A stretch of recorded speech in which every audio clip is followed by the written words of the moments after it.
чогуу сыйынабыз.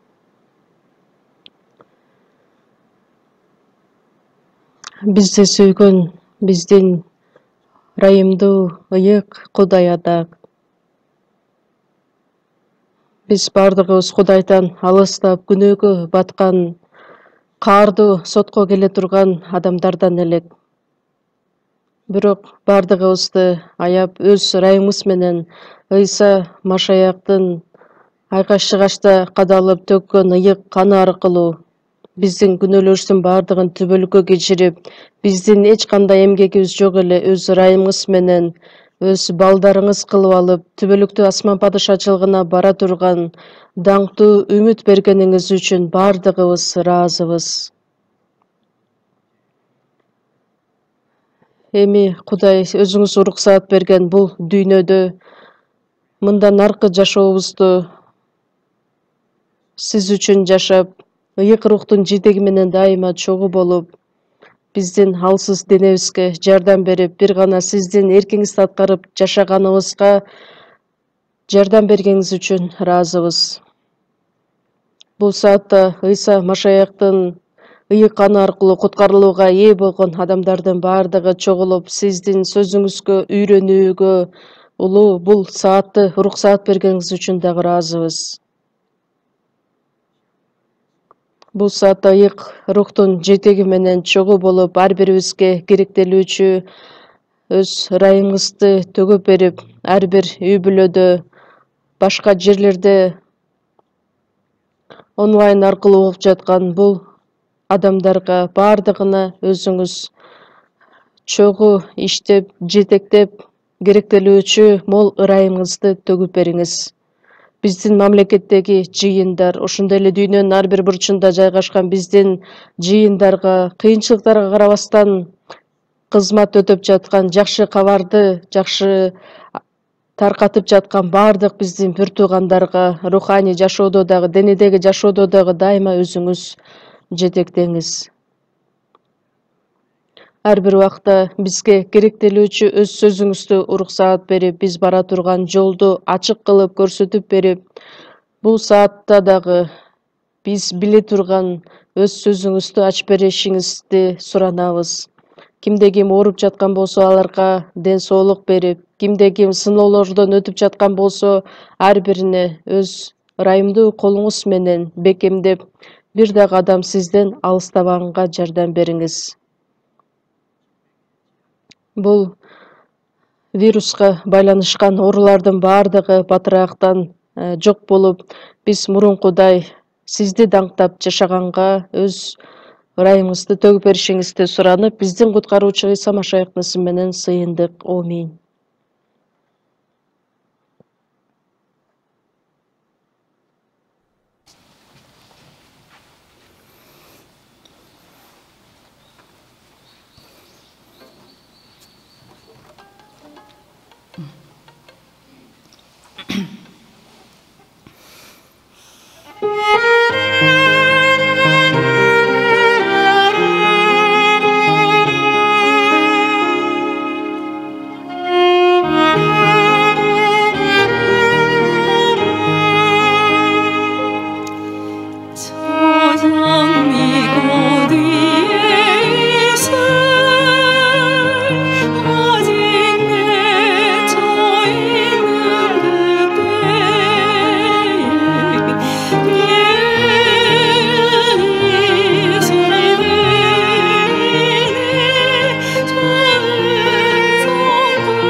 Ыйык жазууну чогуу ачабыз. Элчилердин иштери китеби 1-бөлүм. Элчилердин иштери 1-бөлүм.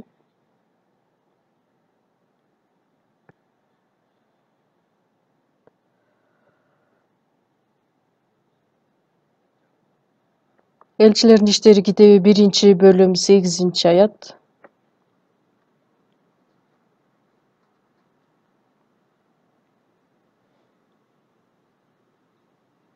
Элчилердин иштери 1-бөлүм 8-аятты бардыгыбыз чогуу окуйбуз.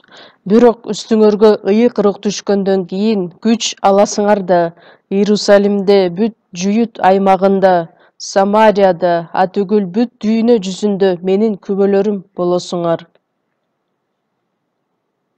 Ушуга чейин окуйбуз.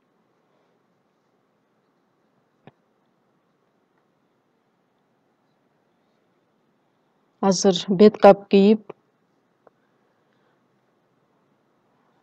бардык отура ала турган залдын ичинде 20% гана отура алат деген ушундай эрежелерди ойлоп табышты. Ар кандай чектөөлөр болуп жатат. Тарыхта мындай нерсе болуп көрбөгөн нерсе эле. Коронавирус бул оорусу дүйнө жүзүнө бардык адамдарга өтө кыйынчылыктарды жаратты. Адамдар өлүмгө дагы дуушар болушту. Ошол оорулардын бардыгы батыраак кетип калса, албетте бунун бардыгы дүйнөнүн акырында боло турган белгилердин бири. Бирок ошого карабастан бизден талап кылынуучу эрежелерди аткарып келе жатабыз. Бет каптарды кийип турабыз, колубузду бат-баттан жууп турабыз, башка адамдарга көбүрөөк жолукпаганга аракет кылып жатабыз. Андан сырткары коронавирус илдетине каршы болгон вакцина же болбосо эмдөө иштери жүргүзүлүп жатат.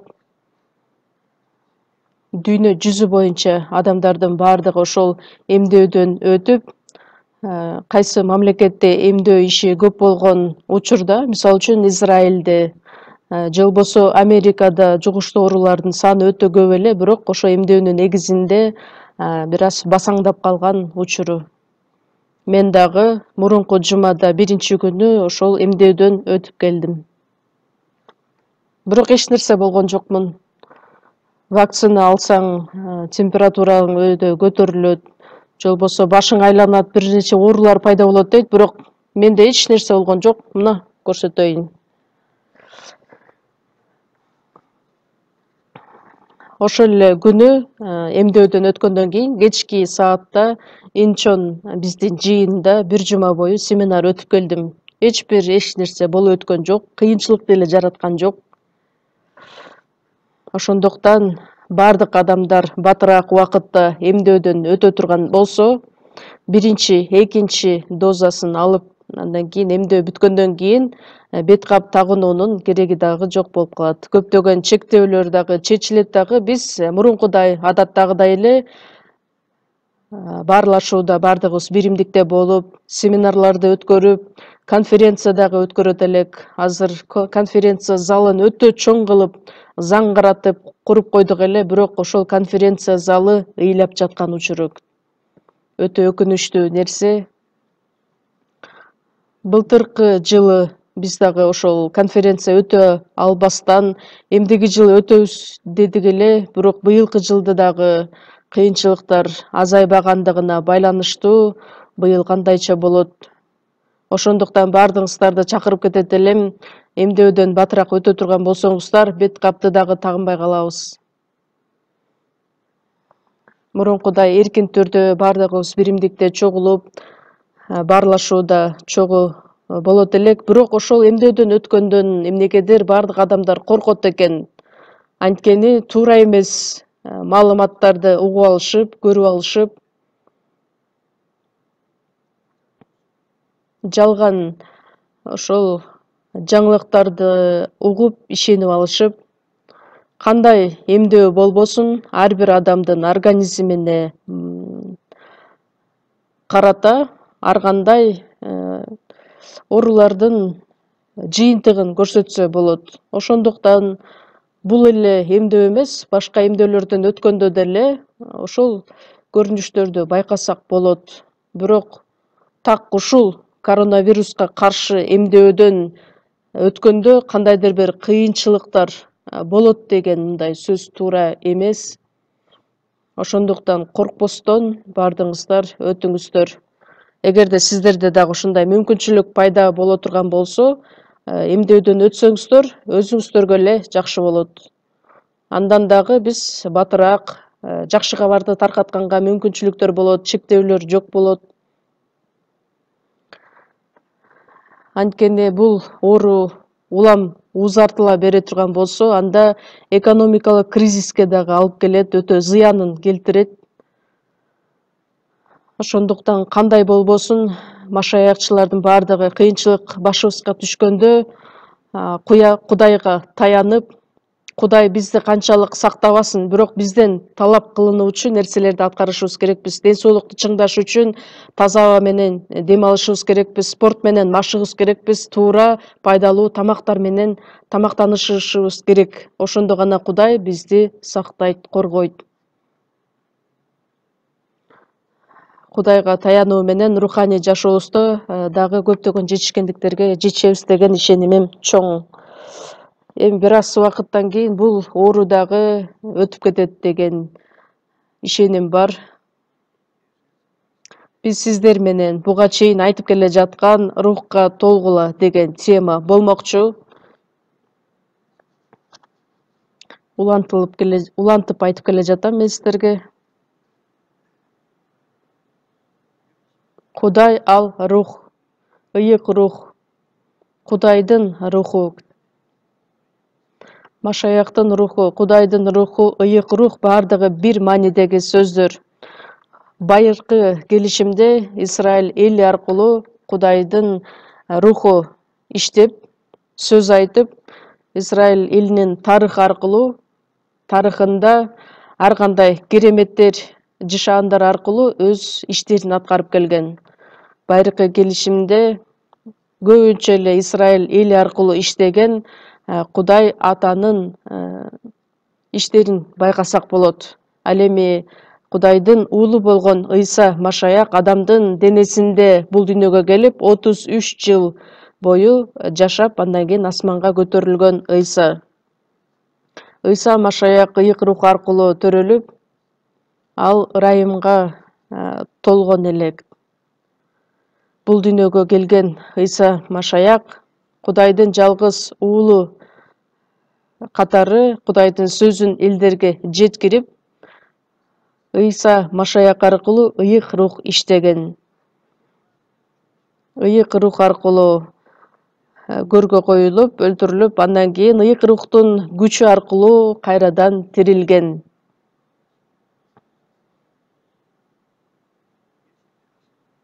Ыйса Машаяк асманга көтөрүлгөндөн кийин 50-күнү ыйык рух түшүрүлүп, Иерусалимден баштап бүт дүйнө жүзүнө жакшы кабар сөзү таркатылган.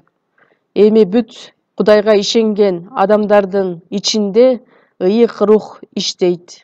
Ошол доордо жашап жатабыз. Байыркы келишимде Израиль эли аркылуу Кудай өз сөзүн айтып, ыйык рух аркылуу кереметтер негизинде иштеген. Ыйсанын убагында Ыйса Машаяк аркылуу көптөгөн жышаандарды, көптөгөн кереметтерди көрсөтүп, андан кийин Ыйсанын өлүмү жана кайрадан тирилүүсү ал дагы ыйык рухтун күчү аркылуу аткарылган. Ыйса Машаяк айкаш чыгачка кадалып, өлүп кайрадан тирилгенден кийин ошол кабарды кабыл алып ишене тургандай кылып, ыйык рух азыр биз аркылуу иштейт. Биздин жүрөктөрүбүздү өзгөртөт. Биздин ичибизде Ыйса Машаяктын жүрөгү орной тургандай кылып, Кудайдын татыктуу балдары боло тургандай кылып, Кудайдын табиятына ээ боло тургандай кылып, күнөөдө төрөлүп, күнөөдө жашап келе жаткан адамдардын бардыгын күнөөдөн кутулуп, шайтандын бийлиги астынан куткарылып, Кудайдын уулдары болууга жардам берет. Ыйык рух ошол иштерди биз аркылуу аткарат. Куткарылган адамдар аркылуу, Кудайдын жыйыны аркылуу. Эгерде ыйык рухтун иштеген иши эмне экендигин билбей турган болсок, анда бизге бул көйгөй жарата турган нерсе болот. Куткарылгандан кийин мен эми өз күчүм менен бир нерсени аткарсам болот деп ойлойбуз, бирок андай эмес. 1-Корунтуктар 2-бөлүм 12-аятта жазылгандай, биз дүйнөнүн рухун эмес, Кудайдын рухун кабыл алдык. Кудайды таанып биле тургандагы, Кудайдын сүйүүсүн, Кудайдын сөзүн мындан дагы көп түшүнүп, чындык сөзүнө умтула тургандай кылып биз аркылуу иштейт. Ыйык рух биз менен чогуу болгондуктан, ыйык рухтун күчү жок машаякчылар дагы руханий жашоо менен жашай алышпайт. Галатиялыктар 3-бөлүм 2-аятта силер сөздү угуу аркылуу рухка ээ болдуңарбы? Күнөөлөрүбүз кечирилди, жогорулдан төрөлдүк, куткарылууга ээ болдук, түбөлүк өмүргө ээ болдук, ыйык рухка ээ болдук деген сөздөрдүн бардыгы мааниси бир. Ошол учурдан баштап, куткарылууга ээ болгон күндөн тарта ыйык рух биздин ичибизде иштеп келет, бардыгыбызды биримдикке чакырат. Дене боюнча, мисалы үчүн бир ата энеден төрөлгөн балдар дагы бир туугандар болушат, кан аларды бириктирет. Ал эми куткарылган адамдар ыйык рух аркылуу биримдикте боло алышат. Ошондуктан биздин бир атабыз, бир туугандар, бир үй бүлө, бир үмүткө умтулган адамдарбыз. Ошонун бардыгын жараткан ыйык рух өзү. Ошондуктан ыйык рухтун аткарган иши эмне экендиги жөнүндө ыйык жазуу аркылуу биз кененирээк билип, таанып, андан кийин ыйык рухтун жетеги менен жашашыбыз өтө зарыл. Эфесиктерге 5-бөлүм 18-аятта жазылгандай, тескерисинче рухка толгула деген сөз бул Кудайдын буйругу. Куткарылууга ээ болгула деген сөз дагы буйрук, куткарылуудан кийинки буйрук бул рухка толгула. Рухка толбой туруп, машаякчы катары биз татыктуу жашоо менен жашай албайбыз. Адам тирүү. Бирок денеси, ички дүйнөсү алсыз боло турган болсо, колдон эч нерсе келбей калат да. Эгерде ден соолугу чың боло турган болсо, анда жашоосунда бир нерсени аткара алат. Ошондой аркылуу Кудайдын мол ырайымы аркылуу, анын руху аркылуу ички адамыңар бекемделсин деп айтат. Ошондой сыяктуу эле биз куткарылууга ээ болгондон кийин Кудайдын сөзүн окуп, үйрөнүп, Кудайдын эрки эмне экендигин, ыйык рухтун аткарган иштери эмне экендигин жакшы билишибиз керекпиз. Башыбыз менен, мээбиз менен эле билип койбостон, ошонун бардыгын жүрөгүбүз менен кабыл алып,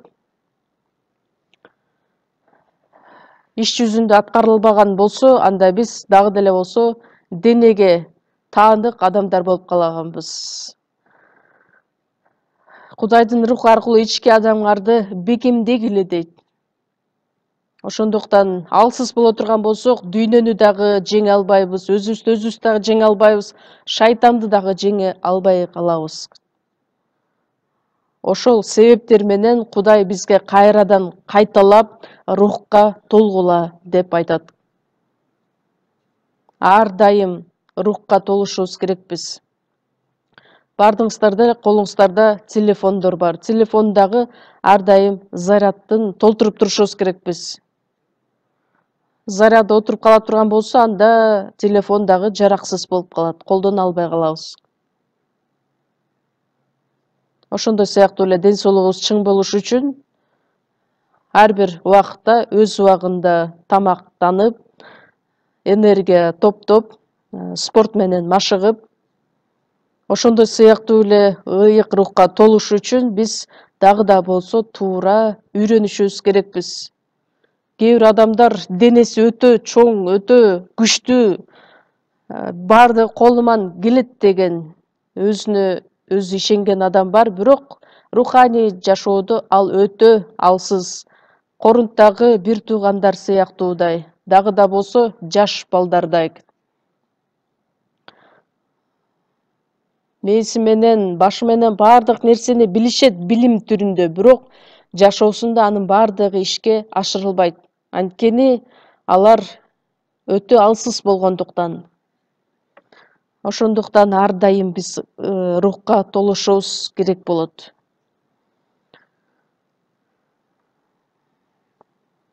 Рухка толушубуз керек экендигинин дагы бир себеби Элчилердин иштери 1-бөлүм 8-аятта айтылгандай, Ыйса Машаяк асманга көтөрүлгөндөн кийин силер Иерусалимден кетпегиле, Атанын убадасын менден эмнени уксаңар, ошону күткүлө. Качан силердин үстүңөргө ыйык рух түшкөндөн кийин күч аласыңар да. Күч бул Кудайдын күчү, ыйык рухтун күчү. Байыркы келишимде Исраиль эли аркылуу Кудайдын керемет күчү аткарылгандай сыяктуу эле. Башка мамлекеттерди талкалап, Кудай өз иштерин аткарган. Ыйса Машаяктын өзүндө Кудайдын күчү иштеген, сокурлардын көзүн ачып, жиндерди кубалап, пес оорудан элдерди айыктырып. Эми Ыйса Машаяк асманга көтөрүлгөндөн кийин ошол Кудайдын күчү кайсыл жакта? Куткарылган адамдарда. Качан ыйык рух түшкөндөн кийин күч аласыңар да. Күч бул жана динамиттин жарылуучу күчү сыяктуудай. Динамит жарыла турган болсо, өтө чоң күчтү көрө алсак болот. Биздин өзүбүздө эч бир күч жок. Анткени күчтүн баары бизге Кудайдан келет. Эгер Кудай ыйык рух аркылуу биздин денебиз аркылуу иштебей турган болсо, анда биз эч нерсе кыла албайбыз. Денебизди дагы, шайтанды дагы, бул дүйнөнү дагы жеңип чыга албайбыз. Ыйык рух түшкөндөн кийин күч аласыңар да. Андан кийин эмне кылышыбыз керек? Иерусалимде, бүт Жүйүт аймагында, Самарияда, түгүл бүт дүйнө жүзүндө менин күбөлөрүм болосуңар. Ыйык рух дүйнө жаратылганга чейин эле Кудай өзү алдын ала ойлоп койгон куткарылуу ишинин тарыхы жөнүндөгү ишти ыйык рух бизге күбөлөндүрөт. Кудайдын жалгыз уулу Ыйса Машаяк дүйнө жүзүнүн күнөөсүн өз мойнуна алып, бизге түбөлүктүү өмүрдү, жаңы өмүрдү алып келди деген жакшы кабар жөнүндө бүт эл жүзүнө, жер жүзүнө күбөлөндүрөбүз.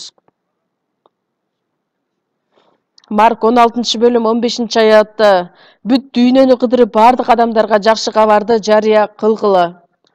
Ишенген адамдар куткарылат, ишенбеген адамдар соттолот.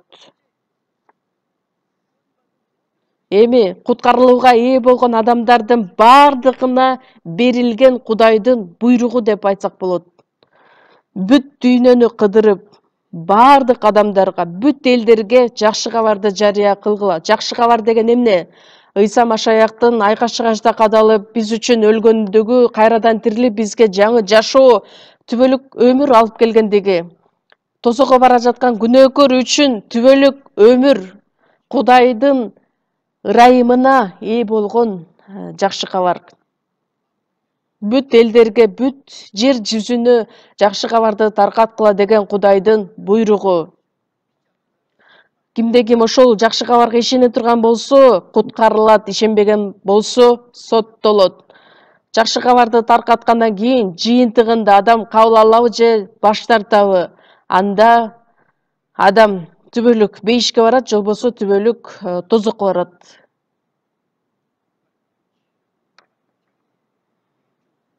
Ошол өзүнө берген бийлик аркылуу, мисалы үчүн адамдарды өлүм жазасына тартылсын деп буйрук бере алат, же болбосо бошотулсун деген. Элестетип көрсөңүздөр, ошондой бийлик силерге берилсе, Ыйсага ишенген адамдарда да ошондой бийлик бар. Адамдарды тозокко жибере турган, же болбосо бейишке жибере турган. Билесиздерби ошону? Бул өтө чоң керемет, өтө олуттуу иш деп айтсак болот. Биз дагы ар бирибиз тозокко бара жаткан адамдарбыз. Бирок бир адам бизге келип, ошол жакшы кабарды айткандыгы үчүн биз түбөлүк өмүргө ээ болдук. Эми айлана чөйрөдөгү адамдарды карап көрө турган болсок, куткаруусу жок адамдар өтө көп. Забур 117, Забур 17 аятта: "Мен өлбөйм, жашай берем, Теңирдин иштерин жарыя кыла берем." Куткарылган адамдын бул дүйнөдө жашаган жашоосунун максаты эмне? Байып, акча таап, бийликке ээ болуп, чоң заңгыраган үйлөрдү тургузуп коюп, ошол үчүн жашайбы? Анын бардыгы убактылуу гана. Анткени бай адамдар дагы, жакыр адамдар дагы бардыгы өлүшөт, бул дүйнөдөн өтөт. Эртеңки күн менен мактанба, анткени эртеңки күн эмне болорун билбейсиң. Бул байлык, бийлик ал убактылуу гана, көз ирмем гана. Куткарылган адамдардын жашоосунун максаты ошол. Байлык, бийлик бул жашоо боло албайт. Анткени Кудай бизге жаңы үмүт алып келди. Жашообуздун максатын бизге ачып берди. Биз эмне үчүн жашайбыз? Бизди куткарган Ыйса Машаяктын ырайымын акташ үчүн. Эч кимибиз өзүбүз үчүн жашабайбыз, эч кимибиз өзүбүз үчүн өлбөйбүз. Анткени Теңир үчүн жашайбыз, өлсөк Теңир үчүн өлөбүз. Анткени жашасак да өлсөк дагы биз Теңирдикибиз. Ыйса Машаяк айкаш-чыгачка кадалып, өлүп кайрадан тирилгенден кийин бизге жеткен жакшы кабар, ошол жакшы кабарды элдерге жеткирүү биздин максатыбыз болуп саналат. Буну эч качан унутпаңыздар.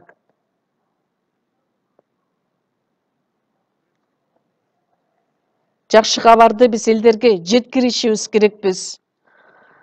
Аны жеткириш үчүн кайрадан эле кайталап кетейин, биздин акылыбыз менен, биздин күчүбүз менен болбойт, бир гана ыйык рухтун жетеги менен, ыйык рухтун күчү менен гана. Анткени ыйык рух түшкөндөн кийин күч аласыңар да башка адамдарга жакшы кабарды таркатып, менин күбөлөрүм болосуңар. Жаз мезгили келгенде жаңы жылуу шамал айдайт дагы, жаратылыштын бардыгы, куурап калган бактарактардын бардыгы, өсүмдүктөрдүн бардыгы жашылдана баштайт. Бул дагы Кудайдын керемет күчүн билдирет. Ыйык рухтун күчү тозокко бара жаткан күнөөкөрлөрдү, адамдардын оюн, жүрөгүн, жашоосун өзгөртүп, аны куткарууга алып келе алат. Ошол иш биздин колубузда. Ал иш дагы биздин колубуздан келет. Ал үчүн эмне кылышыбыз керекпиз? Акылдуу адам, атактуу адамдар аркылуу Кудай иштебейт. Биз бардыгыбыз Кудайдын балдарыбыз. Бүт адамдар бирдей рухка толушу керек. Кудайдын куткарылуусу дагы бизге бекер, Кудайдын ал белеги. Ошондой эле рухка толгула деп айтылган болсо, бүт ишенген адамдарга, куткарылган адамдарга айтылган сөз. Рухка толбогон адам Кудайдын астында татыктуу жашоо менен жашай албайт. Жакшы кабарды таркаткан учурда дагы өтө кыйналат. Анткени ал өз алдынча өз руханий жашоосун сактай албайт. Өтө алсыз болгондуктан.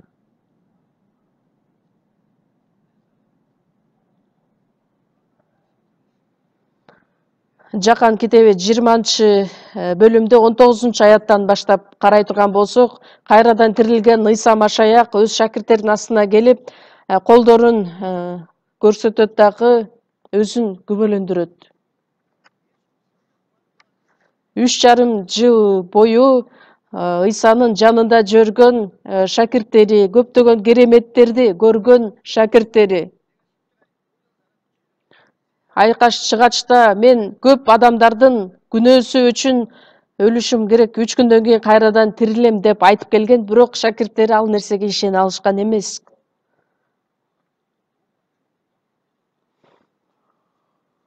Ыйса тескерисинче Римди бүт бардыгын башкара турган, падыша боло турган Ыйса эле. Бирок ар кандай сөздөрдү айтат деп алар бир аз таң калуу менен карашкан эле. Бир эле Израиль эли эмес, дүйнө жүзүндөгү адамдардын бардыгын куткарыш үчүн тозокко бара жаткан күнөөкөрлөрдүн бардыгын күнөөсүн кечирип, куткарылууга алып келип, Кудайдын уулдары кылып, асман падышачылыгына жибере турган эң негизги иш ошол болгон элек. Ыйса Машаякты кабыл албагандыгы үчүн Израиль эли 2000 жыл бою каргышка калып,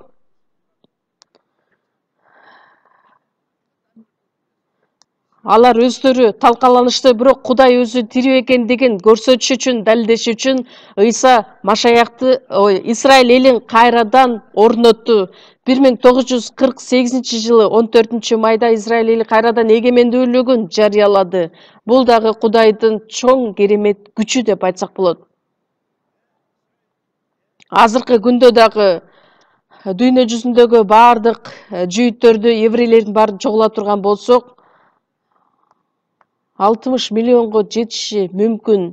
Бирок ошол элдер дүйнө жүзүн башкарат, колунда кармап турат. Саясатты дагы, экономиканы дагы, маданият, бүт тараптагы нерселерди еврейлер өз колунда кармап турушат. Израиль эли аркылуу Кудай иштегендигин көрсөтүп жатат. Көптөгөн араб мамлекеттери Израиль элине каршы Израилди жок кылабыз деп согушкан эле, бирок алар каршы согуша алышкан жок. Эгерде Израиль эли азыр талкаланып жок боло турган болсо, Кудайдын айткан сөзү жалган болуп калат.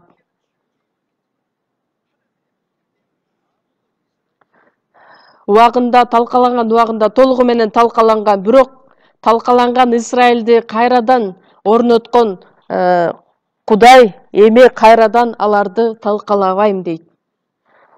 Палестина мамлекети дагы Израилге каршы согуш ачты эле, бирок тескерисинче палестиналык элдер көбү өлүмгө дуушар болушту.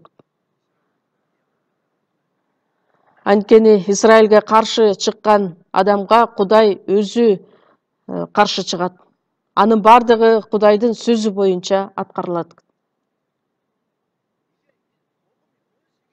Эми жакшы кабар дүйнө жүзүнө таркагандан кийин бул дүйнөнүн акыры келет. Жакшылап карап көрсөңүздөр, азыр Ыйса Машаяк кайрадан келе турган убакыт өтө аз калды.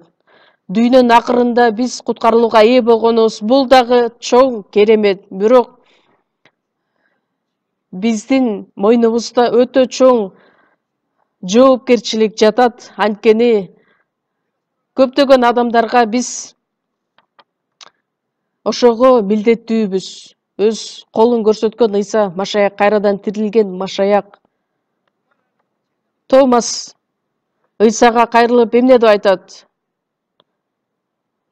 мен жөн эле сөз менен ишене албайм. Качан менен Ыйсага өзүм колумду тийгизгенде гана ишенем деп айтат. Биринчи жолу Ыйса келгенде Томас ал жерде жок элек. 8 күндөн кийин Ыйсанын шакирттери ошол үйгө келет, чогулушат дагы, анан Томас дагы келет. Томас менимче мындай айтты эле: кечирип коюңуз, бирок мен колумду тийгизип көрөйүнчү деп. Ошондо эмне деп айтат Томас? Теңирим менин, Кудайым менин деп жооп берет. Өзүн көрсөткөндөн кийин шакирттердин астында эмне деп айтат? Силерге тынчтык болсун. Силердин күнөөлөрүңөр кечирилди, аткарылды. Силердин күнөөлөрүңөр бардыгы кечирилгендиктен эми силерге тынчтык болсун. Күнөөкөрдө каяктан тынчтык болмок эле? Ышая 57-бөлүм 21-аятта мыйзамсыздарга тынчтык жок деп айтат. Силердин күнөөлөрүңөр кечирилгендиктен эми жүрөктөрүңөрдө Кудайдын тынчтыгы болсун. Андан кийин ал шакирттерине демин үйлөйт дагы, ыйык рухту кабыл алгыла. Башталыш 2-бөлүмдө Кудай топурактан адам жаратып, анын жесин өмүр демин үйлөгөндө ал тирүү жан болуп калды. Тирүү жан болуп калды. Ошондуктан Кудайдын демин билдирет.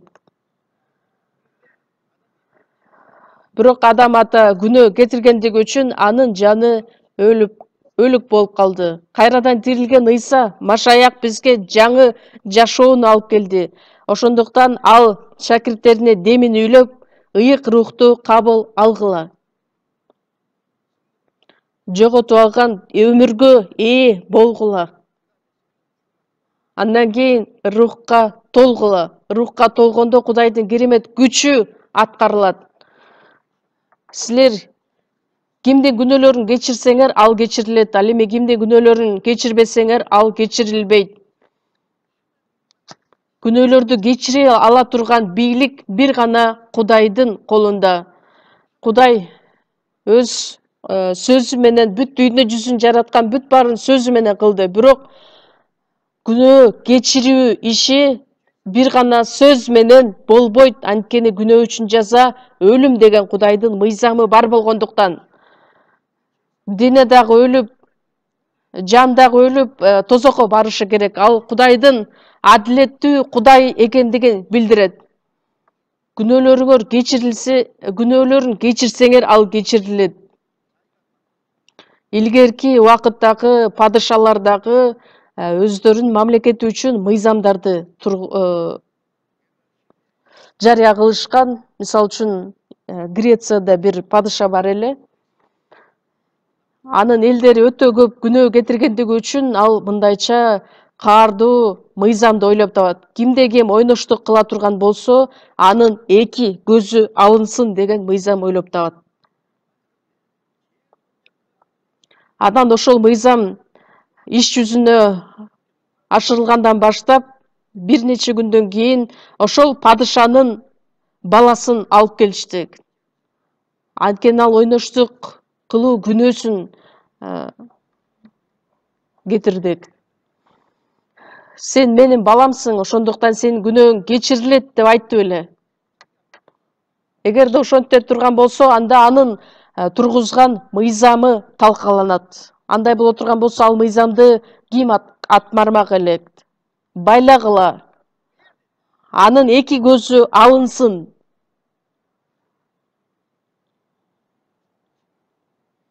Кулдары, бул сенин жалгыз уулуң, сенин мурасчың. Кантип бунун көзүн алабыз? Жок. Мыйзам бардык адамдарга бирдей. Алсын, көзү алынсын.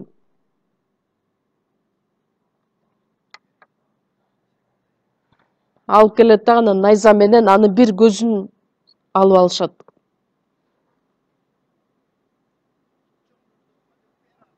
Эми 2 көзүн алгыла деп буйрук берет. 2 көзүн алайын дегенде стоп. 2 көздү анын эмес, менин көзүмдү алгыла.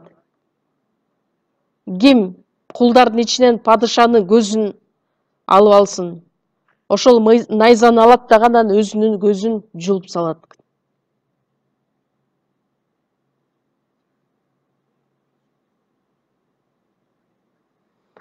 Кандай болгон күндө дагы эки көз алынды. Мыйзам аткарылды. Эми ким бул мыйзамды аткарбасын? Падыша болуп туруп өзүнүн уулу үчүн эки көзүн берип койсо, ал чоң сүйүүсүн билдирет. Биз үчүн, биздин күнөөлөрүбүз үчүн Ыйса Машаяк биздин күнөөлөрүбүз үчүн өз жанын берди. Элчилердин иштери 20-бөлүмдө Ыйса Машаяктын төккөн каны Кудайдын өзүнүн каны деп билдирет.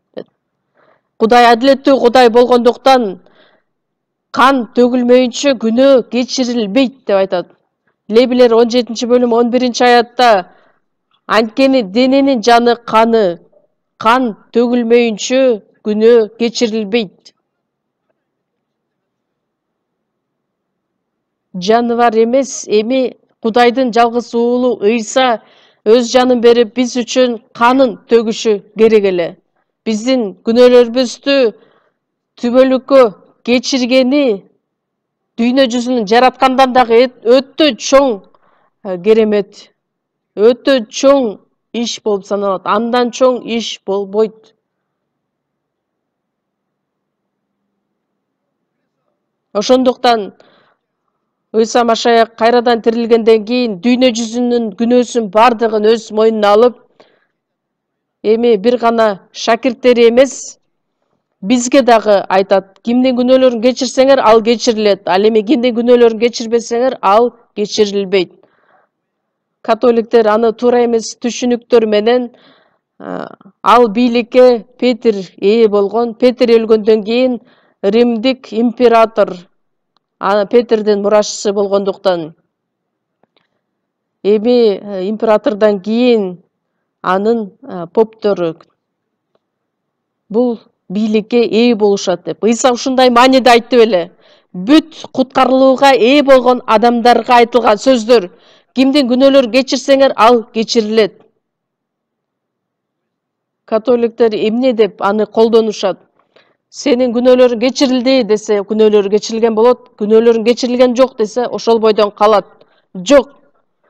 Күнөөлөрүбүз кечирилиши үчүн бир гана Ыйса Машаяктын каны аркылуу, андан башка эч бир жол жок. Ошондуктан бул өтө керемет иш.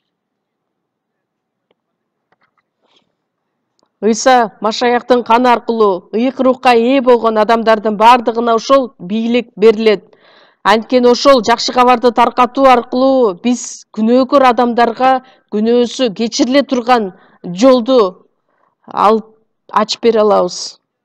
Анткени ошол өзгөчөлүк бизге берилген, Кудайдын бизге берген чоң буйругу болуп саналгандыктан, куткарылган адамдардын бул дүйнөдө жашап жатканын жашоосунун максаты болгондуктан андан дагы чоң иш болбойт. Бирок ошол иштен баш тартасыздарбы?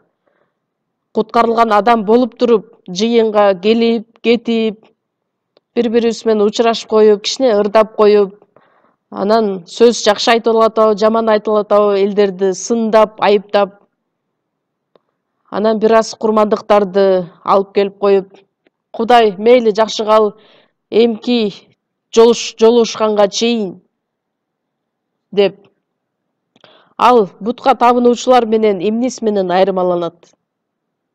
Буркандарга табынуу адамдардан. Сөз түрдө жыйынга келишибиз керекпиз, Кудайдын сөзүн угушубуз керекпиз, курмандык алып келишибиз керекпиз. Бирок андан дагы маанилүү иш бул жакшы кабарды таркатуу. Анткени дүйнө жүзүн кыдырып бүт элге жакшы кабарды жарыя кылгыла. Башка мамлекеттеги элдерге жакшы кабарды таркатыш үчүн биз миссионерлерди жөнөтүшүбүз керекпиз. Бир миссионерди жөнөтүш үчүн канча деген акча каражаттары керектелет билесиздерби? Азыркы учурда 77 мамлекетте биздин миссионерлердер барып жакшы кабарды жарыя кылып жатышат. Алар үчүн сыйынып, алар үчүн кырмандык алып келип, алар үчүн жардам берип, кээ бир миссионерлер өзүнүн жанын бергенге даяр болуп турушат. Бүт денем менен, бүт байлыгым менен жакшы кабар үчүн кызмат өтөйм деп ырдалат. Римдиктер 10-бөлүм 14-аяттан баштап карасак.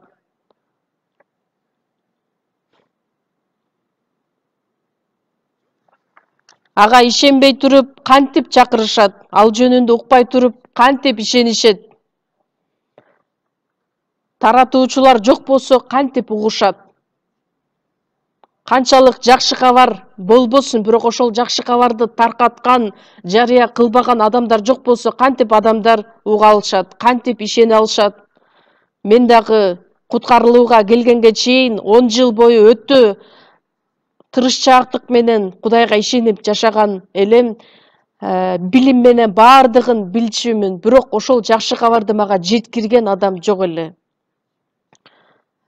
Жыйынга 10 жыл барып жүрүп, андан кийин 1962-жылы 30-октябрда кечки саат 8-те Ыйса Машаяктын төккөн каны аркылуу менин күнөөлөрүм түбөлүккө кечирилгендиги жөнүндөгү чындыкты уктум. Ага чейин мени кандайча үйрөтүп келишти эле. Сенин өткөнкү күнөөлөрүң бардыгы кечирилди, эми келечектеги күнөөлөрдү кечирилиш үчүн сен өтө тырышчаактык менен жашашың керек, сыйынышың керек, суранышың керек деп. Бирок ошол күнү чындыкты таанып билгенде бир гана Ыйса Машаяктын төккөн каны аркылуу куткарылууга ээ болууга мүмкүн экендигин түшүндүм.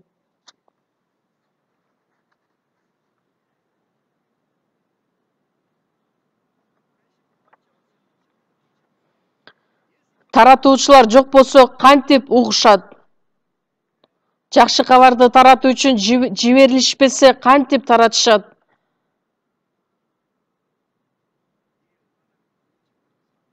Бул өтө чоң жоопкерчилик, буну эч качан унутпаңыздар.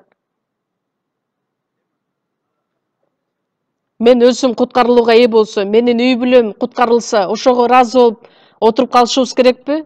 Жок. Айлана тегеректи карасаңыздарчы, канча деген адамдар өлүп бара жатышат. Азыр коронавирустан, жолкурсуктан, башка оорудан өлүп жаткан ал өтө коркунучтуу эмес. Андан кийинкисин ойлонуп көрүңүздөрчү. Ошол өлгөн адамдардын бардыгы тозокко бара жатат. Кээ бир адамдар байлыктан өлүп бара жатат. Самолет кулап канчадаган адамдар өлүмгө дуушар болуп жатат. Бирок ошонун бардыгын биз сиздер менен билебиз го. Өлгөн өлүм деген бардык адамдарга келет. Бирок анын жаны түбөлүк тозокко кетти дегенди биз билип жатабыз го. Ошол адамдарга жакшы кабарды жеткириш үчүн биз биринчи чакырып алынган адамдарбыз. Же билмексен болуп алардын жанынан кыя өтүп кетсек болобу?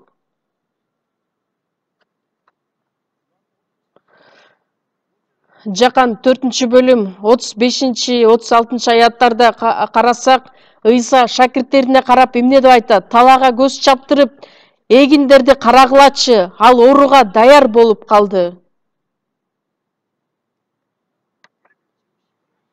Азыр себилген нерсе күз учурунда бардыгын эгинди жыйнап ала турган учур келет. Ыйса самариялык адамдарга кайрылып айткан сөзү, самариялык аялга дагы талаага көз чаптырып, эгинди карагылачы, анан бардыгы ооруга даяр болуп калды, бышып калды. Эми болсо орокту алат дагы ооруга даяр болуп бышып калды бардыгы. Ошондуктан талаага көз чаптырып карагылачы, бул дүйнөгө карагылачы. Дүйнө бул талааны көрсөтөт. Бардыгы бышып, чирип бара жаткан учуру, эгинди чогултпаган учур болуп жатат. Ошол түшүмдү жыйнап турган Кудайдын уулдары уктап жатса болобу? Накыл сөздөр 10 бөлүм 5 аятта жайында түшүм жыйган уул акылдуу уул, ору жыйуу маалында уктап жаткан уул, уятка калтыруучу уул. Эгин бышып даяр болуп калды, эми ошону биз чогултуп ооруп алышыбыз керек болот. Биз эч качан Кудайдын астында уятка калтыруучу уул болбошубуз керекпиз. Түшүм көп, бирок жумушчулар аз деп айтат Кудай. Ошол эгинди ооруп ала турган элдер, Кудайдын уулдары, жумушчулар уктап жатса болобу?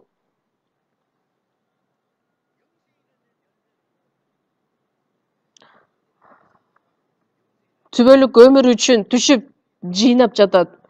Ошентип себүүчү да, урокчу да кубанат.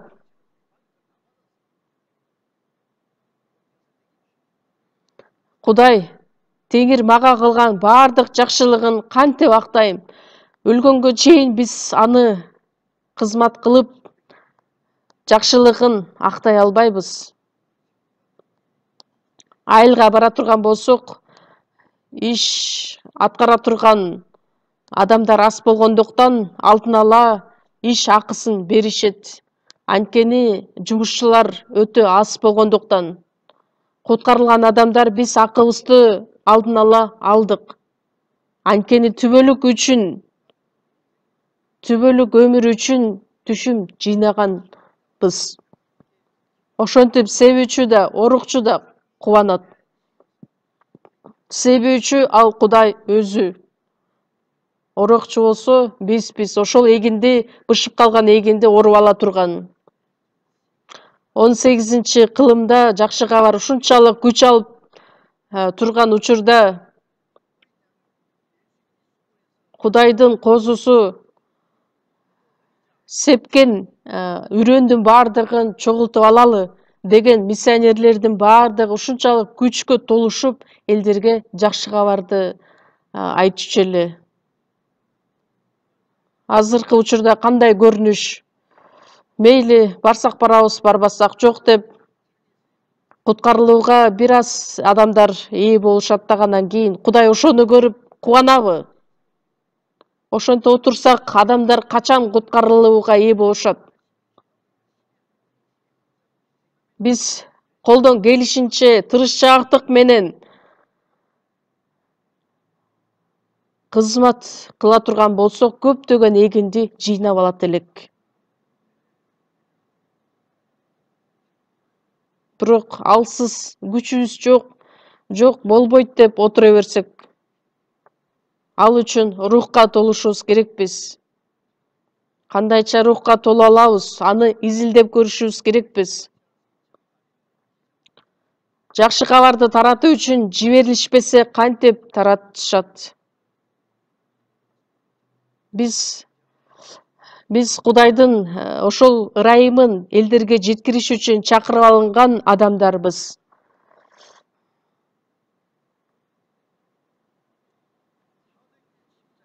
Элчилердин иштери 10 бөлүмдү чогуу ачабыз. Элчилердин иштери 10 бөлүм 38 аят.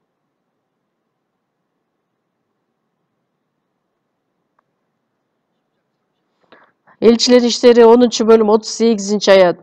Кудай Назареттик Ыйсаны ыйык рухка жана күчкө кандайча толтурганын, ошол Ыйса эл аралап жакшы иштерди жасап, шайтандын бийлиги астында кыйналып жүргөндөрдүн бардыгын айыктырганын билесиңер. Анткени Кудай аны менен болчу. Кудай Назареттик Ыйсаны ыйык рухка жана күчкө толтурган элек. Кудай өзү дагы Ыйсаны ыйык рухка жана күчкө толтурду.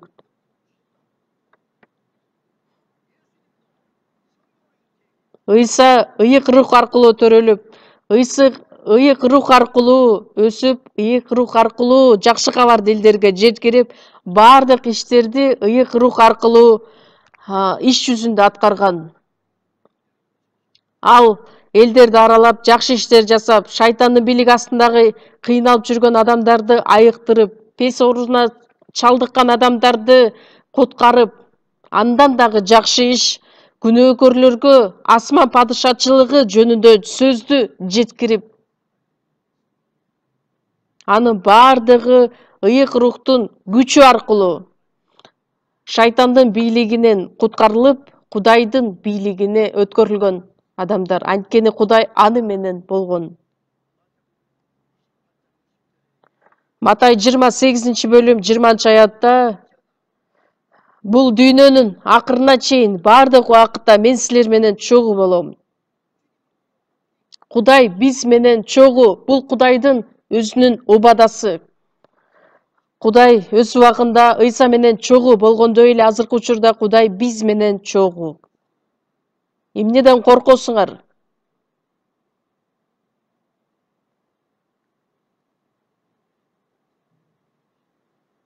Куткарылган адамдардын күчү эмне үчүн жок?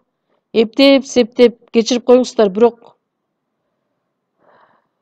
жамгырга суунун астында калган тоок окшоп акырын шүмүрөйүп, мен эмне үчүн жардымын, мен эмне үчүн жакырмын, мен эмне үчүн кедеймин. Ыйса канчалык жакыр эле, анын баш коерго жери жок эле. Элчи Павыл канча ачкалыкта, талаада жашап жүрүп, андан кийин акырында башы алынып өлтүрүлгөн. Андай болуп калса, элчи Павыл жарды болуп ошойдон өлүп калды беле. Бул дүйнөнүн элдери Ыйса Машаякка ишенген адамдардын эмне үчүн ач көздүгү ушунчалык күчтүү? Ыйса Машаяк үчүн жашап, Ыйса Машаяк үчүн куугунтукталып, Ыйса Машаяк үчүн өлө турган болсо, бул өтө чоң даңк деп айтсак болот. Анткени Машаяк менен бирге даңкталышыбыз үчүн, аны менен бирге азап тартып жатсак, Кудайдын мурасчыларыбыз, Машаяк менен мурасташпыз. Башка бирөөгө мустак суу, бир чөйчөк суу да жеткире турган болсок, ал үчүн өз сыйлыгыбызды дагы жоготпойбуз. Машаякчылар эч качан күчүңөрдү жоготпогула. Ооруга чалдыгабызбы, жарды болобузбу, жакыр болобузбу, биздин жашообуз Кудайга таандык. Кудай бизге уруксат берсе, бул дүйнөдө жашайбыз. Кудай бизди алып кете турган болсо, анда Кудайга кетебиз. Эмнеден коркосуздар? Тамак жейбиз, тамак жок болсо суу ичебиз. Суу да жок боло турган болсо, анда өлөбүз. Кудай эч качан өлө тургандай кылып таштап койбойт.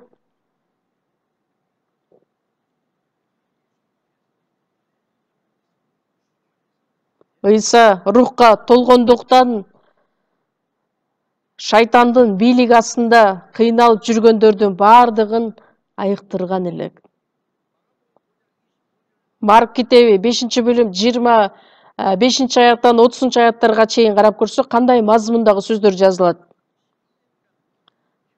Ошол элдердин арасында 12 жылдан бери кан агуудан азап чегип жүргөн бир аял бар элек.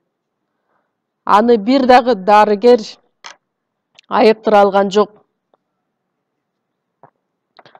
Ал ошол оорусунан айыкпай, тескерисинче начарлай баштаган.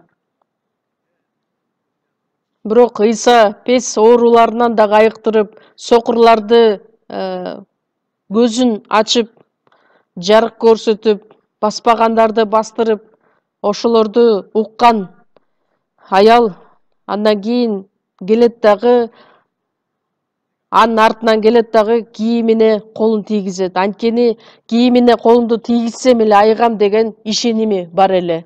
Ошол учурда Ыйсанын күчү шук деп чыгып кетти.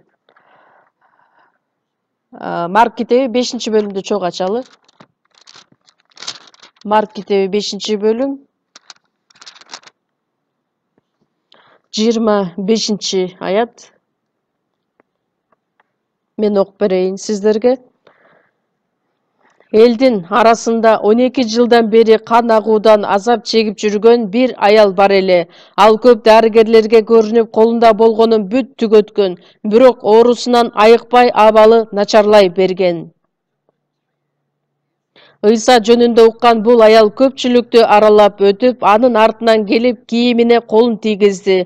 Анткени ал анын кийимине колумду тийгизсем эле айыгам деген элек. Ошол замат анын кан агуусу токтоду. Аял өзүнүн оорудан айыкканын сезди. Ошол эле учурда Ыйса өзүнөн күч чыкканын сезип, менин кийимиме ким колун тийгизди деп элге кайрылды.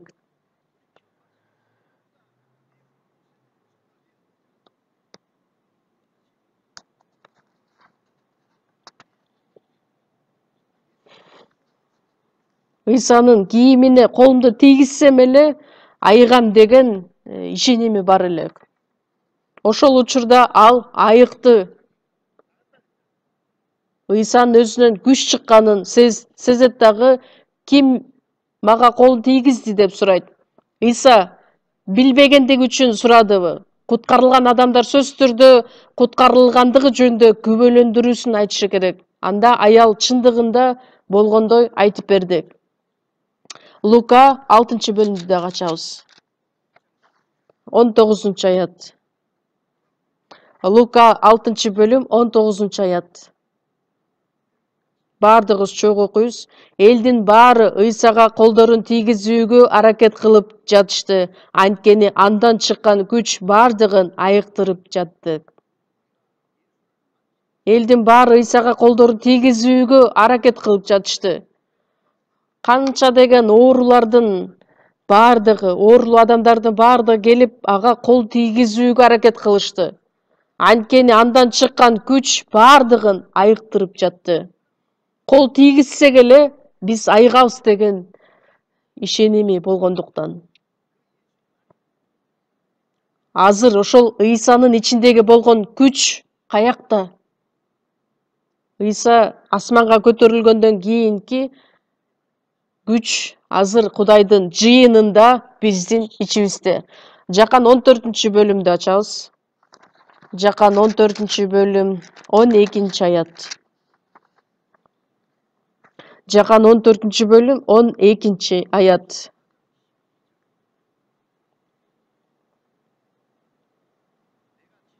Чындыкты силерге чындыкты айтып коеюн. Мен кылып жаткан иштерди мага ишенген адам да кыла алат. Атүгүл алардан да чоң иштерди кыла алат. Анткени мен атама кетип жатам.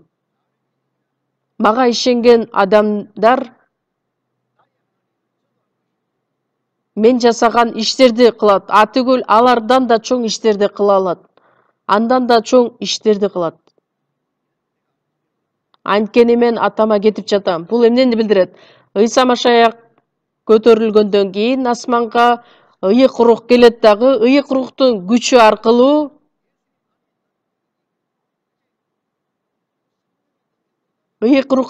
бардыгы ишке ашырылат.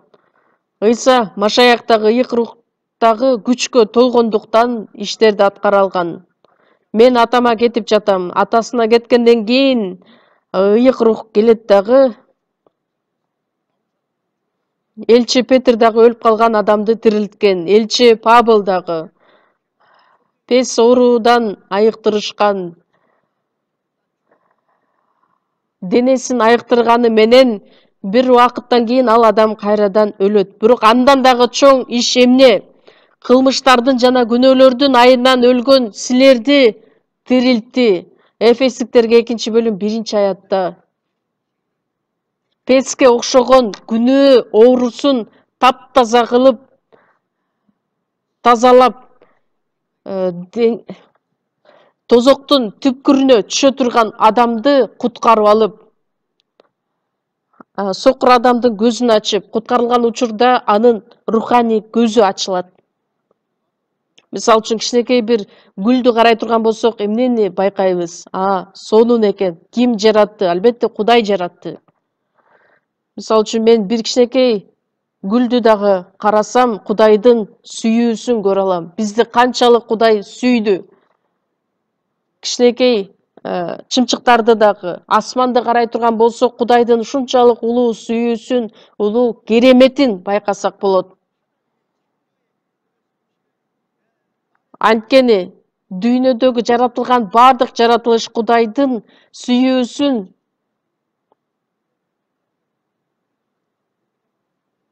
көрсөтөт. Адамдар жаратылышты карайт да анан кийин сүрөткө окшош экен деп айтат. Ошол сүрөтпү? Bunun бардыгын ким жаратты?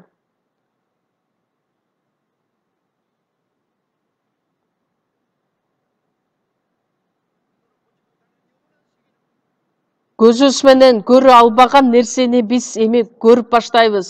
Анткени сокур адамдын көзү ачылды, керең укпаган адамдын кулагы ачылды.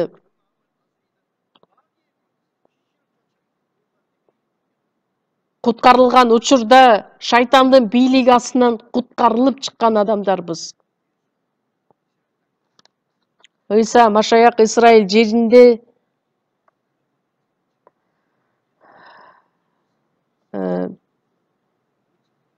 5000 адамды курсагын тойгузгандан менен. Ал эми элчи Петр Кудайдын сөзүн элдерге жеткирүү менен бир эле учурда 5000ге чейин адамдар куткарылууга ээ болушкан. Ошол нерсе биздин колубуздан келбейби?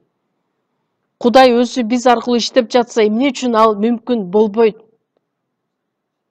Биз аркылуу да Кудай өз керемет күчтөрүн аткарат. Колоссалыктар 2-бөлүм 9-аятта Машаякта Кудайдын табияты толугу менен жашайт.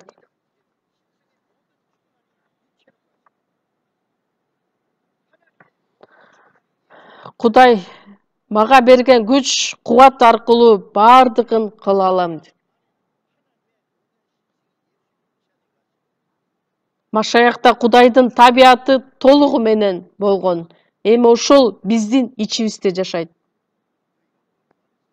Анын ичинде силер да толуктукка ээсиңер.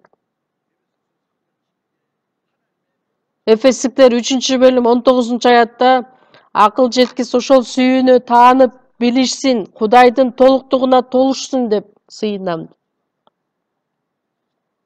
Элчи Павыл айтат. Эфестиктер 3-бөлүм 20-аят. Келиңиздер чогуу ачалы. Эфестиктерге 3-бөлүм 20-аят.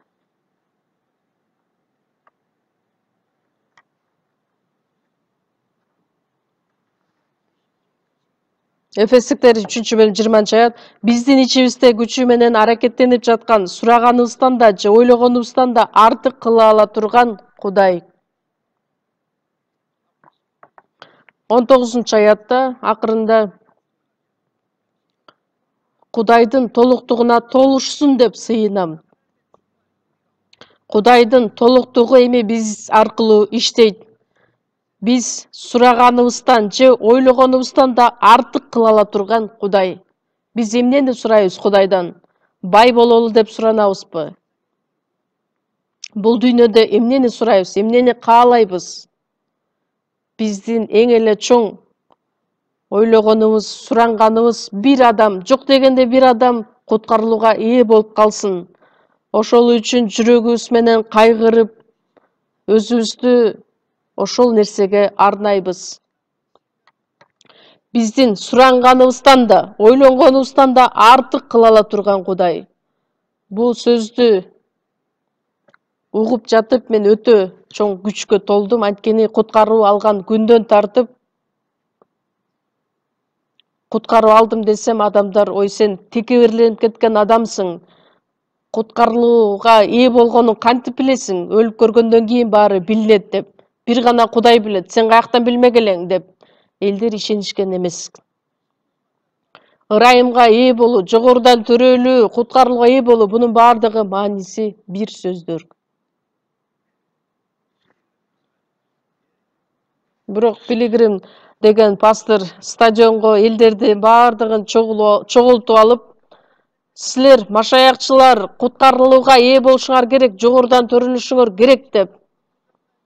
Азия элдери, Европа элдери дагы, Африка элдери дагы бүт бардыгы жогорудан төрөлүшү керек деп ошого басым жасап элдерге айтып келген. Учурда элдердин бардыгы жогорудан төрөлүшү керек турбайбы?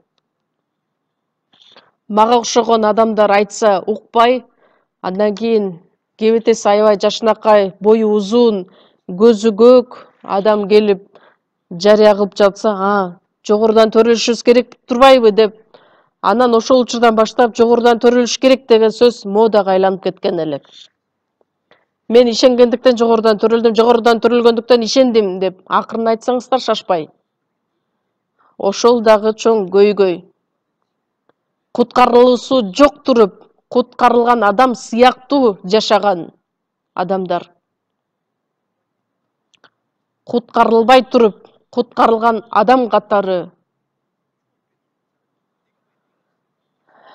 өлүмгө өлө турган, ооруга чалдыккан адам өз мойнуна албай, мен эмнеге оорумак элем, өлбөйм деп мойнуна албаса ал айгабы? Азыр дагы куткарылууга ээ болуш керек, жогорудан төрөлүшү керек деп сөздү угуу өтө кыйын. Эмне үчүн? Анткени азыркы учурда жыйындарга барсаң, силер тырышчаактык менен ишенишиңер керек, жашашыңар керек, кызмат кылышыңар керек. Диакон, силер өтө чоң сыйлык аласыңар. Асман падышачылыгына барганда гана сыйлыктар берилет. Ошондуктан бул дагы өтө чоң көйгөй деп айтсак болот. Жакан 15-бөлүм.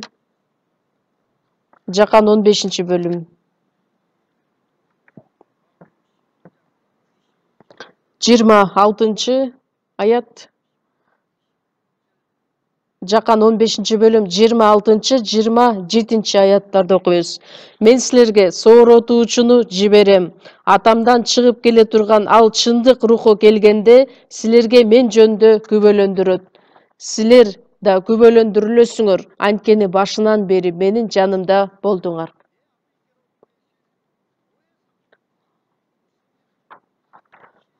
Силерге сооротуучуну жиберем. Ыйык рухту жөнүндө айтат. Ал рух келгенде анын максаты эмне? Кудай жөнүндө күбөлөндүрүү. Кудайдын жалгыз уулу айкашыгачта кадалган Ыйса Машаяк жөнүндө күбөлөндүрүү, анын өлүмү жана кайра тирилүүсү жөнүндө, анын ырайымы аркылуу. Ыйык рух ошол жөнүндө күбөлөндүрөт. Ыйык рух асмандан сүйлөйбү бизге? Же сыйынып жаткан учурдабы? Жок.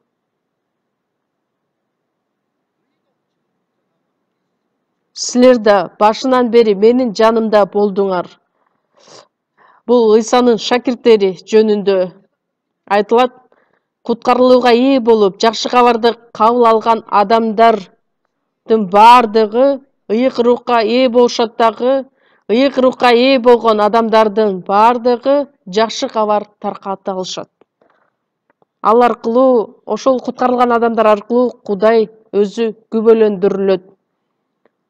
Машаякчылар оозун бекитип алып, эч нерсе сүйлөбөсө, анда кайсы адам куткарылууга ээ болот? Же силер өтө акылдуу болгонуңар үчүн жакшы кабарды кабыл алдыңарбы?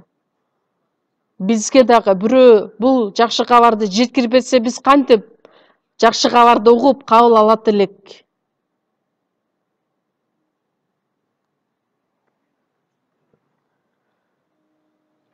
Биз ошол чоң жоопкерчиликке, буйрукка ээ болгон адамдарбыз. Анткени дүйнө жаратылганга чейин эле Кудай өзү пландап койгон Кудайдын иши. Иерусалимден башталган бул Кудайдын жакшы кабары дүйнөнүн акырына чейин. Биз чыгышта жашап жаткан учурубуз ошол бизге чейин жакшы кабар жетти. 3000ден ашык тилге которулган бул Кудайдын сөзү. Дүйнөнүн акырында куткарылууга ээ болгонубуз бул биз үчүн чоң керемет. Кереметтердин керемети деп айтсак болот. Бул дүйнөдө өтө көп адамдар бар. Ошол адамдардын ичинен Кудайды кабыл алган адамдар өтө аз. Ал адамдардын ичинен Куткарылган адамдар өтө аз.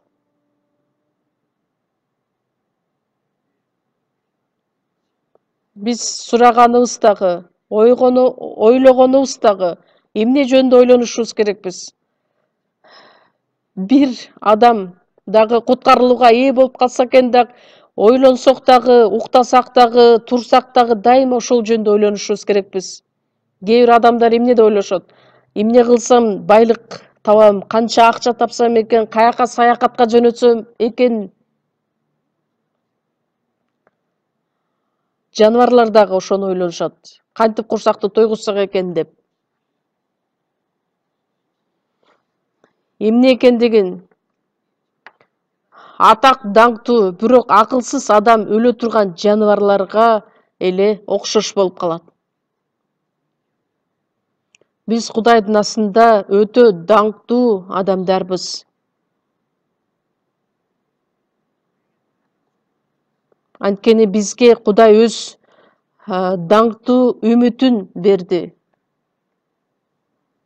Анан биз үмүтсүз адамдардай жашасак болобу? Кудайга ошол жага турган ишпи? Атактуу адам, бийликке, даңкка ээ болгон адам, ошого көз артасыздарбы же? Эмнеге көз артасыңар?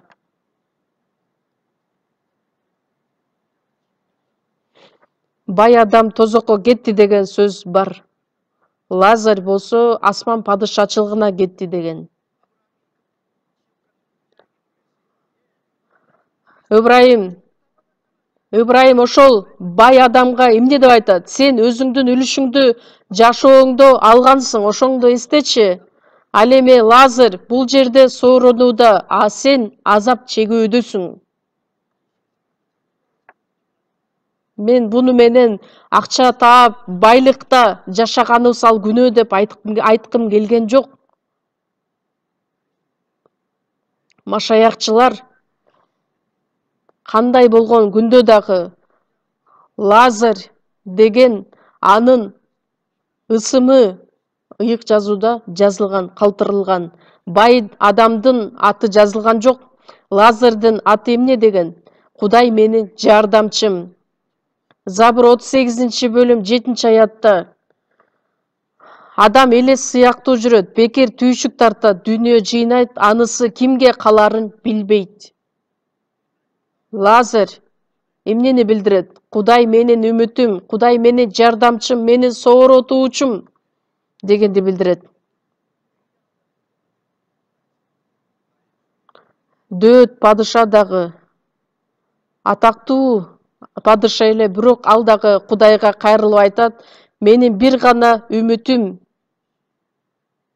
Кудай өзүңдө. Менин жашоом болгон Кудай Теңирим. Менин үмүтүм, менин кубанычым, менин бардыгым болгон Кудай. Биз дүйнө адамдарынан айырмаланабыз го.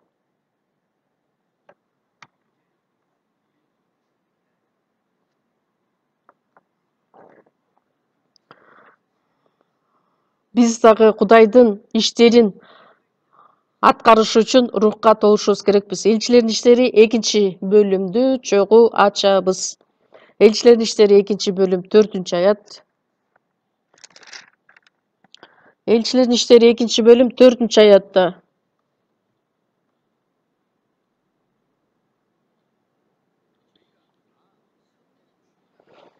Ошондо бардыгы ыйык рухка толуп, рух берген тилге жараша ар кандай тилдерде сүйлөй башташты.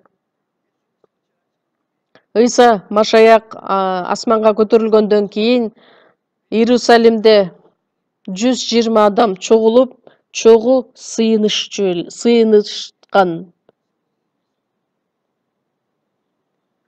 50-күн майрамында ыйык рухка толуп, рух берген тилге жараша ар кандай тилдерде сүйлөй башташты.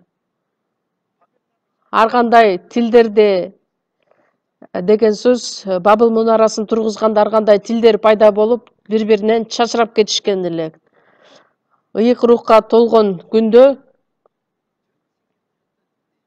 дүйнө жүзүнө таркаган жүйүттөр Иерусалимге чогулушкан элек. Ар бир башка жерлерден кайтып келген адамдар 8-аятта булар кандайча ар бирибиздин эне тилибизди сүйлөп жатышат. Биз парфтыктар, мадайлыктар, Эйламдыктар жана Месопотамия, Жүйүт, Каппадокия, Понт жана Асия тургундары, Фригия, Памфилия, Мисир жана Кирения тараптагы Ливия аймагындагы тургундары, Римден келгендер, жүйүттөр жана празелиттер, критиктер жана аравиялыктар өз тилибизде алардын Кудайдын улуу иштери жөнүндө айтып жаткандарын угуп жатабыз.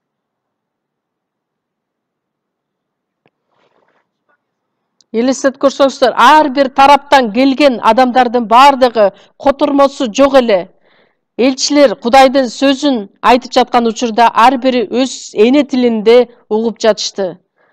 Мисалы үчүн Бириккен Улуттар Уюму өкүлдөрү чогулуп бир чоң чогулуш угуп жатканда, өткөрүп жатканда наушник аркылуу өз тилинде угуп жатышат го.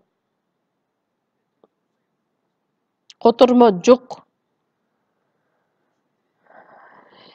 50-күндө бүт адамдар, ар бир адамдар, тургундар өз тилинде Кудайдын улуу иштери жөнүндө угуп жатышты.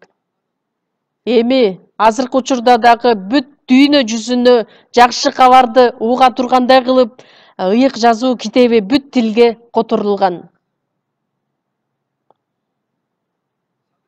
Ошол эле китеп 2-бөлүм 41-аят. Элчилер иштери 2-бөлүм 41-аят.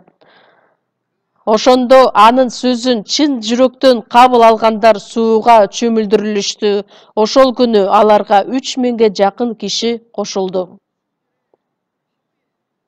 50-күн майрамында бир эле күндө ошол жерге чогулуп, Кудайдын сөзүн чын жүрөктөн кабыл алгандардын саны 3000ге жакын кошулду. Элчилердин иштери 4-бөлүм 4-аят. 4-бөлүм 4-аят. Бирок сөздү уккандардын көпчүлүгү Ыйсага ишенип калышты. Алардын саны 5000ге жакын эле.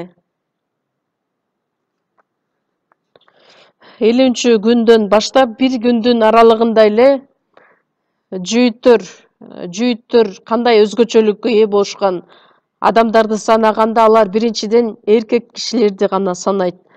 Ыйсанын убагында дагы 5000 адамды тойгузганда эркектерди гана санаганда 5000 эле. Бул жерде Кудайга ишенип калган адамдардын саны 5000ге жакын эле. Аялдарды жана кичинекей балдарды эсептебегенде.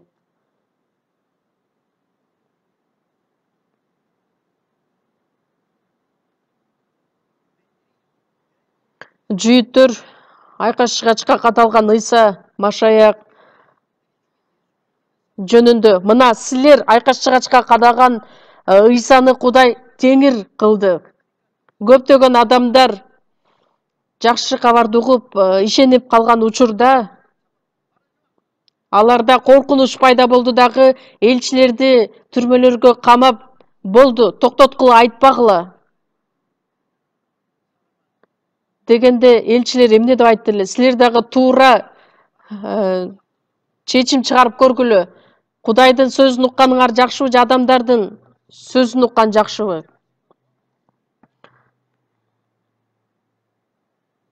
Анткени биз ишенген сөзүбүзгө биз ишенгендиктен сүйлөп жатабыз.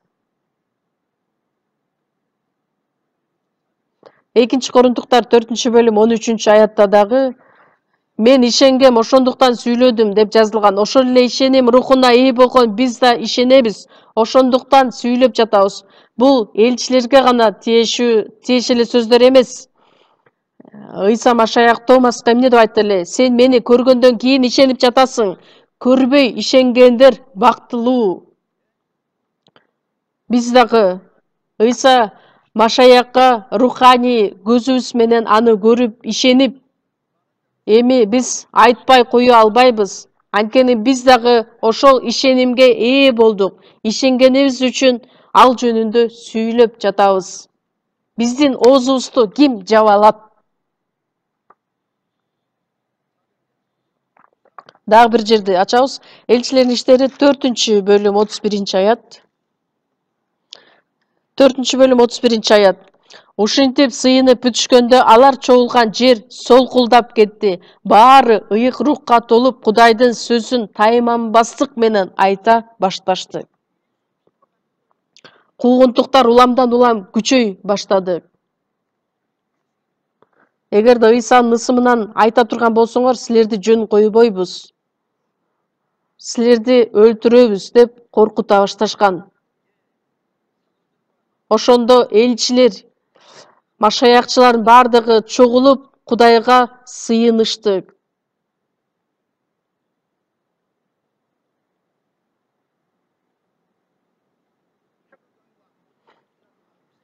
Сыйынган учурда Понтий Пилат бардыгы биримдикте Ыйса машаякты айкаш чыгачка кадаган сыяктуудай эле. Эми Израиль элдери бардыгы чогулуп куугунтук ала баштаган учурда машаякчылар жана элчилер бардыгы биримдикте сыйынып баштаганда жер солкулдап кетти. Кудай алардын сыйынуусун уктум деген жообун көрсөтүш үчүн жерди солкулдатып жиберди. Ошол учурда жазуу жок болчу эле го.